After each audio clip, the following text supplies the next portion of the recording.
வணக்கம். Welcome to Thanjavur சமையல். சொரக்காய் தோசை எப்படி செய்கிறதுன்னு பார்க்கலாம் வாங்க.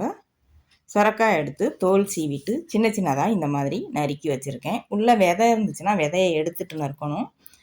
பிஞ்சு சொரக்கானா விதை இருக்காது, அதை அப்படியே நறுக்கிட்டு போட்டுக்கலாம். இப்போ 1 கப் எடுத்திருக்கேன். இது கூட காரத்துக்கு 4 பச்சை மிளகாய், கொஞ்சமாக இஞ்சி சேர்த்து இதை அரைச்சி எடுத்துக்கலாம். தண்ணி எதுவும் ஊற்ற தேவையில்லை. சொரக்காயில் இருக்க தண்ணியிலேயே இதை அரைச்சி எடுத்துக்கலாம். நல்லா நைஸாக அரைச்சிக்கணும். ஸ்பூன் வச்சு பார்த்தோம்னா தெரியும். சின்ன சின்ன பீஸ் ஏதாவது இருந்துச்சுன்னா மறுபடியும் நல்லா அரைச்சி எடுத்துக்கலாம். இப்போ இது நல்லா மசிஞ்சிருச்சு.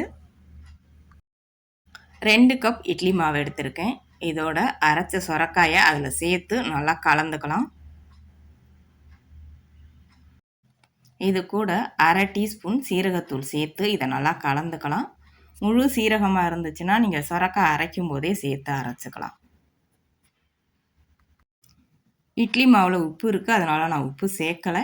உங்களுக்கு நிறையா அரைக்கிறீங்க, நிறையா போடுறீங்க சொரக்காய் அப்படின்னா உப்பு பத்தலைன்னா கொஞ்சமாக உப்பு சேர்த்து கலந்துட்டு தோசை ஊற்றிக்கலாம். தண்ணி எதுவும் கலக்கலை, அப்படியே இருக்குது இட்லி மாவோடைய. இதை சொரக்காய் போட்ட உடனே கொஞ்சம் தண்ணி ஆகும், அதனால் தண்ணி எதுவும் சேர்க்கக்கூடாது. இப்போ தோசைக்கல் நல்லா சூடானதுக்கு அப்புறம் மாவு ஊற்றி தோசை சுட்டு எடுத்துக்கலாம். தோசைக்கு நல்லெண்ணெய் அல்லது நெய் சேர்த்து வேக வச்சிங்கன்னா டேஸ்ட்டு ரொம்ப நல்லாயிருக்கும். சொரக்காய் அதிகமாக இருந்து மாவு குறைவாக இருந்துச்சுன்னா கல்லில் ஒட்டும். அப்படி இருந்துச்சுன்னா இன்னும் கொஞ்சம் மாவு சேர்த்து கலந்துட்டு தோசையை ஊற்றுனீங்கன்னா ஒட்டாமல் வரும். சொரக்காயோட அளவு அதிகமாக இருந்தாலும் தோசை மொறு மொறுன்னு வராது, ரொம்ப சாஃப்டாக இருக்கும். சீக்கிரமும் வேகாது, வேகிறதுக்கும் நேரம் ஆகும்.